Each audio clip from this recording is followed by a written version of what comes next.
տպավորություն է ստեղծվել, որ այս իշխանությունները, այսինքն կարողացել են իրենց Գեբելսյան քարոզչա մեքենայով ստեղծել տպավորություն, թե իբր իրենք չեն թալանում, բայց մենք ունենք փաստեր,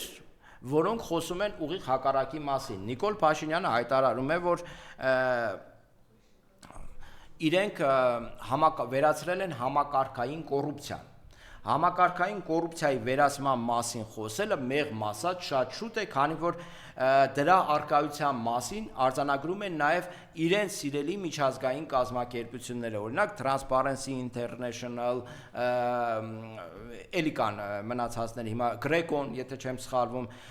Եվրախորհրդի կազմակերպություններից մեկն է, նրանք հստակ նշում են, որ հա, առաջընթաց նշում են, որ եղել է ռեյտինգային առումով, բայց իրականում մենք ունենք բազմաթիվ խնդիրներ պետական պաշտոնյաների կողմից պաշտոնի չարաշահման, շահերի բախման, մեկ անձից գնումների, բիզնեսի եւ իշխանության փոխկապակցվածության եւ այս համատեքստում, երբ որ կարդում ես այդ տերմինոլոգիայով հարուստ տեքստերը, շատերին կարող է, ասենք, չինարեն թվալ, այսինքն չհասկանան, թե ինչ են ուզում ասել, բայց երբ որ ասում են բիզնեսի եւ իշխանության փոխկապակցվածություն շահերի բախում, շատ պարզ, օրինակ 26 թվականի հունվարին Նիկոլ Փաշինյանի կառավարությունը $70 միլիոն լավություն է արել նույն Սամվել Ալեքսանյանին, այսինքն արտոնություններ է տրամադրել Սամվել Ալեքսանյանի կազմակերպություններին, Խաչատուր Սուքիասյանի հետ կապված էլ չասեմ, ինչ բարիդրացիական հարաբերությունների մեջ են, մյուս բիզնեսմենների հետ կապված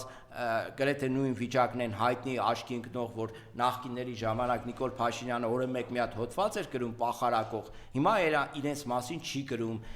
որովհետև արդեն ինձ թվում է իրենք իրար հետ լեզու են գտել, օրինակ վերջերս Infocom լրատվական կազմակերպությունը հրապարակում էր արել այն մասին, որ ուսումնասիրել են այն 200 ընկերությունների, որոնց կառավարությունը վերջի տարիներին արտոնություններ է տրամադրել ու օզարմանք ինչ ենք պարզում, որ այդ 200 ընկերությունները եւ դրանց հետ փոխկապակցված ընկերություններ 100 միլիոն դրամից ավել, կարծեմ դրամ էր, այստեղ կարելի է ճշտել կամ դրամ է կամ դոլար, նվիրատվություն են արել Աննա Հակոբյանի եւ Իմ քայլը հիմնադրամին։ Հիմա հարգելիներս, ասեք, սա համակարգային կոռուպցիա է, թե համակարգային կոռուպցիա չէ։ 22 թվականին ինչ պարզվեց, երբ մասսայաբար փողեր էին բաժանել մարդկանց եւ տարել էին բանկեր, որպեսզի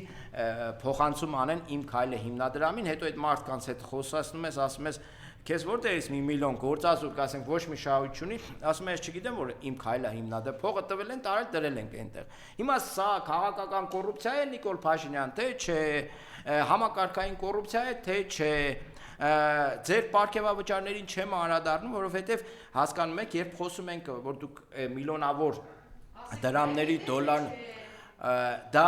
նշանակում է արդյոք, որ միջև արմունկները մտել եք պետական բյուջեի մեջ ու ինչքան հասցնում հանում եք, բայց դա չի նշանակում, որ դուք ապրում եք միայն պարգևավճարներով։ Ես հասկանում եմ, որ այս շոուն նաև դուք եք ծաղկացնում, որպեսզի ցույց տաք, թե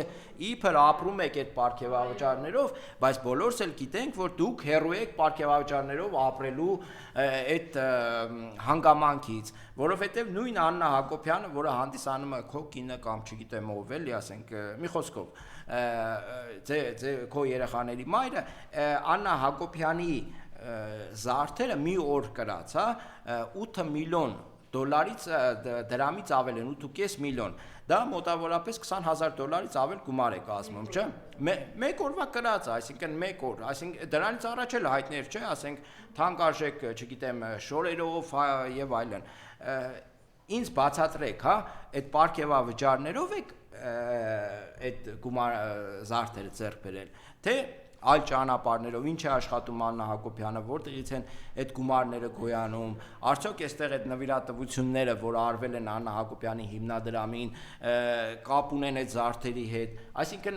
հարցեր, արդյոք Աննա Հակոբյանը, որ հրավիրում է, չէ, բիզնեսմեններին առաջարկելով 1 միլիոն, առնվազն 1 միլիոն դրամ, 5 արդեն 5 միլիոն է դարել, ես չէ մի միլիոնն էի հիշում, էլի, առաջարկում է, որ 5 միլիոն տան, որպեսզի գան իրենց հետ նստեն, իր հետ նստեն ճաշկերույթ անեն։ Արդյոք եղել են մարդիկ, ովքեր ճղել թափել են այդ ծրարները, ասելով ինձ չի հետաքրքրում ոչ Աննա Հակոբյանը, ոչ իր ճաշկերույթը, դրանից հետո հարկայինը չի գնացել այդ մարդկանց մոտ, չի հարցրել տղա ջան, ինչ եք նման բան անում, կարող հարկայինը գանք, ստուգենք, միլիոնավոր դրամների հասնող խախտումներ գտնենք, ավելի լավ չի ելը չստուգած մի քանի միլիոն փոխանցեք այդ հիմնադրամին։ Արդյոք նման բաներ եղել են, թե չէ, սրանք հարցեր են, օդում կախված հարցեր են, որոնք մենք չենք կարող չտալ ձեզ։ Վերջին հարցը, ձեր թիմը շատ ակտիվ սոցիալական ուղղությամբ աշխատել, գիտեք, որ 7 տարի, երբ որ ասում են կալանել եք, ասում են ասֆալտ, ասում եք 10 միլիարդ պարտքը, չգիտեմ 9 միլիարդ պարտքը, ասում են ասֆալտ, ասում եք ինչ գործ են արել, ասֆալտ, ինչ են արել, եւ մեկ էլ այս ասֆալտը, այս ձյանը Հալվեց, չկա։ ու չկա այդ փոսերով, բաներով, Այ չի։ այդ ահրելին հալանն ու այդ Ճիշտ նկատեցիք, որ իմ մոտ տպավորությունն էր, որ Նիկոլենք իրենց դրոշի վրա արդեն ասֆալտի իրենց լոգոյի տեղը ասֆալտ են տնելու, էլի։ Այնքան են խոսացել, գովերքել այդ ասֆալտը, որ իմ մոտ այդ տպավորությունն էր, էլի։ Բայց ինչ պարզվեց, որ ասֆալտն էլ մի ուրիշ մեծ բլեֆ էր, հատկապես Երևանում։ Իրեն գովազդվեցին, միլիոններ ծախսեցին ասֆալտապատման համար, համոզված եմ մյուս մարզերում էլ է այդպես այն իրենց գովազդած գյուղական ճանապարհներն են նույն ճակատագրին են արժանանալու եւ ինչ պարզվեց միլիոններ ծախսել են ասֆալտապատման համար ձմեռը մի քիչ դյունառատ եւ անձրևառատ այդ բառը օգտագործեմ եղել ու փետրվար ամսին պարզվում է որ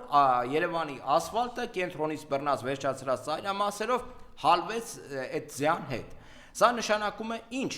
Առաջին, որ ասֆալտը արվել է անորակ, այսինքն բիտումի պարունակությունը նորմայից ցածր է,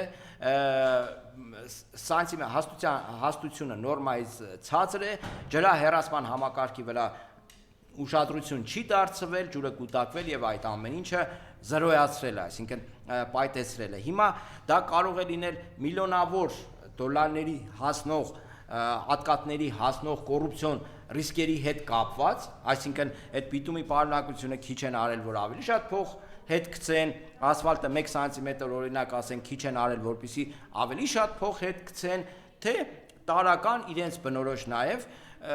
անկարողության, ապաշնորհության արդյունք է։ Այ իշխանափոխությունից հետո, որը տեղի կունենա հունիս ամսին,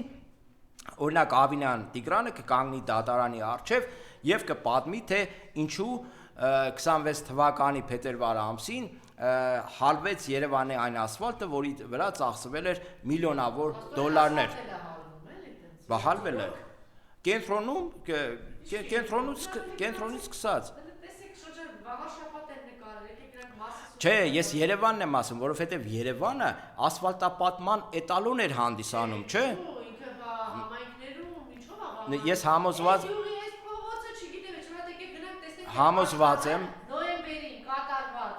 Արարատի մարզի մի հատ փողոց ինչ որ համայնքի ես խնդրում եմ ես հասցեով ասեմ գնանք արել են նոյեմբեր ամսին ամբողջը փոսերի նույն տրամաբանությունը այո համաձայն եմ աշխատում է նաև մարզերում որովհետև օրինակ վերջերս 1 տարի առաջ այո վերջին 1 տարվա ընթացքում ասֆալտ արեցին Գյումրի Արմավիր այդ ճանապարհահատվածը, որ Թուրքիայի սահմանով էր անցնում, Ալեն Սիմոնյանի եղբայրն էլ այդ Եվրոասֆալտ, հայ եթե չեմ սխալվում, այդ կազմակերպությունը իրականացրեց, հիմա խնդրեմ գնանք տեսնենք, թե այդ նոր ասֆալտը ինչ վիճակում է գտնվում։ Երևի կարիք չկա ինչ-որտեղ մարդկանց լավելու, որտեղ 4 արդեն ամենուր է դա, դες չի որ եկեք։ Ես այստեղ մի բան նշեմ, Գյումրու ավականու քպականների հետ կապված չեմ կարող ուղղակի չնշել, ուրեմն ավականի նիստում սրանք վայնասուն են դրել, այսպես կուրսք են ծեծում, թե հələ տեսեք Գյումրիի ասֆալտը ինչ է եղել, ինչ վատ վիճակներ են փողոցները, բա այսպես կարելի է, իմ մոտ տպավորությունն է, որ այդ մարդիկ իրականությունից կտրված են, այսինքն գաղափար չունեն, թե Հայաստանում ինչ է կատարվում։ Այ քպահակարներ, եթե այդքան դարդ եք անում Գյումրու փողոցների հետ կապված, իմիջիայլոց կլիմայի տարբերությունը հսկայական ազդեցություն ունի ասֆալտի շերտի վրա, ծածկույթի վրա, որովհետև Գյումրիում դատարումները կարող են հասնել 10-15 աստիճանի, եւ դա լրացուցիչ ռեսուրսներ է պահանջում, որպեսզի իսկ Գյումրու համայնքը, Գյումրու քաղաքապետարանը չունի իր բյուջեում այդպիսի ռեսուրսներ այդ որակով ասֆալտ իրականացնելու համար։ Փոխանակ դիմեք, եթե քաղաքի մասին եք մտածում, կառավարությանը, ձեր Նիկոլին ասեք, գումար դուրս գրեք, որպեսզի Գյումրիում ասֆալտի ծածկը նորմայից ավելի բարձր լինի, ավելի որակով ասֆալտ լինի, որովհետև այստեղ կլիման էս է, հեն է։ Դուք տպավորություններով քաղաքի վրա գործ եք տալիս ուղղակի, հասկանալով, որ քաղաքի հնարավորություններով այդ ամեն ինչը չի լուծվելու եւ նույն ձևով դուք աչք եք փակում, թե ինչ է կատարվում Երևանում, այդքան դարդոտացեք, եկեք մի հատ Երևան տեսեք, նույն ձևով ասենք Ավինյանին ամոթանք տվեք, բա Ավինյանի հետ իր քաղաքապետարանի աշխատակիցների հետ այդ ՔՊ-ի գրասենյակներում հանդիպում հարցեր եք քննարկում, բա այնտեղ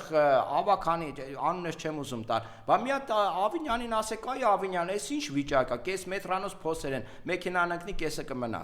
կարելի է նման բան, բա այդ նիստերում ձեր ՔՊ-ի այդ հարցերը բարձրացնում եք, թե չեք բարձրացնում, ինձ հետաքրքիր է։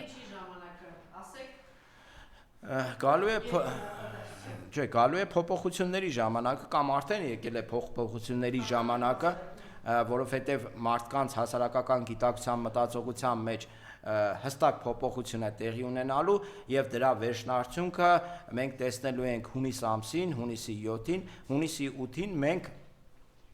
տեսնելու ենք մի Հայաստան, որտեղ ՔՊԱ-ական վիրուսը հաղթահարված կամ հաղթահարման փուլում ենք, այո։ Ես եմ շնորհակալ։